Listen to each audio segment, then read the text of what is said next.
Good morning. একটা নতুন সকালে সবাইকে স্বাগত। আজ পায়চারির তৃতীয় পর্ব। আজকে একটু দেরি হয়ে গেছে, ঘড়িতে 7টা বাজে।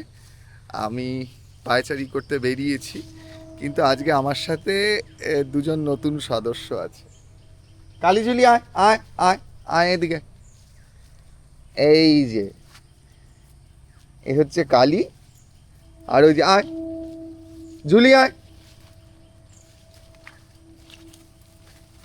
এই যে এ হচ্ছে ঝুলি।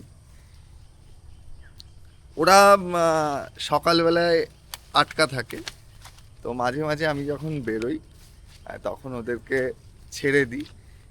তো ওরা মোটামুটি আমাদের সারাক্ষণের সঙ্গী। এই যে এই যে দুজন, কালী আর ঝুলি। ওর মা এখনো আসেনি, আর মা ঘুমোচ্ছে। আহ, ওদের বয়স বছর দেড়েক। ওরা মাঝে মাঝে বেরোয়। আমাদের বাড়িতে 4টে স্ট্রে ডগ আছে, কালী, ঝুলি, ওদের মা বিহু, আর ঘরে যে থাকে তিনি একজন সিনিয়র, তিনি নেরুদা। তো এই 4জনকে নিয়ে আমার সংসার। আস্তে আস্তে সবার সাথে পরিচয় করে দেব। সকালবেলায় পায়চারি করতে গেলে সবচেয়ে বড় বাধা মাকড়সার জাল। আর আমার, আর যাই হোক, এই মাকড়সার জালে প্রচণ্ড অস্বস্তি হয়। ফলে আমি একটা লাঠি নিয়ে সামনে জাস্ট ঘোরাতে ঘোরাতে যাই। এখন যেভাবে মাকড়সার জালগুলো ক্যামেরার এই স্টিকে আটকাচ্ছে, ফলে আমি একটু হাঁটতে পারছি। কালীঝুলি মনে হয় চলে গেছে। আস্তে আস্তে আমি আমার বাড়ির গাছ, পাখি, মাছ, আমাদের 4টে স্ট্রে ডগ, প্রত্যেকেরই একটা একটা করে গল্প আছে, সব কিছুর সাথে পরিচয় করাবো। এর আগের দিন বলেছিলাম শ্রাবণ মাস, ফলে ফল নেই।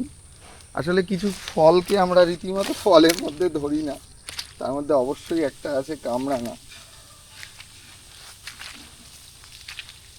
এখন কামরাঙা হয়ে আছে, এটা আমাদের একটা কামরাঙা গাছ।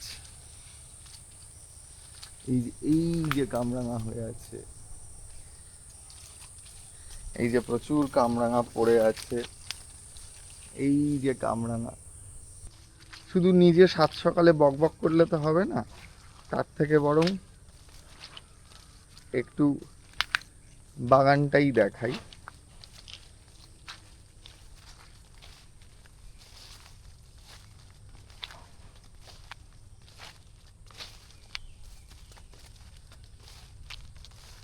কামরাঙার পরে এই যে এটা একটা একটা চালতা গাছ,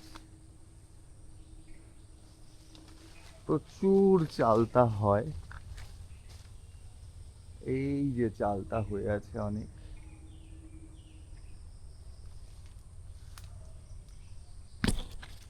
এই যে চালতা।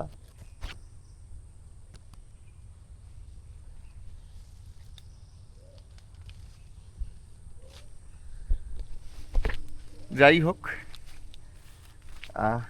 সকালবেলায় অনেক সময় নেওয়া উচিত নয়। আজকের মতো এইটুকুই। প্রত্যেকে খুব ভালো থাকুন, সারাদিন ভালো কাটুক। দেখা হচ্ছে পরের পর্বে।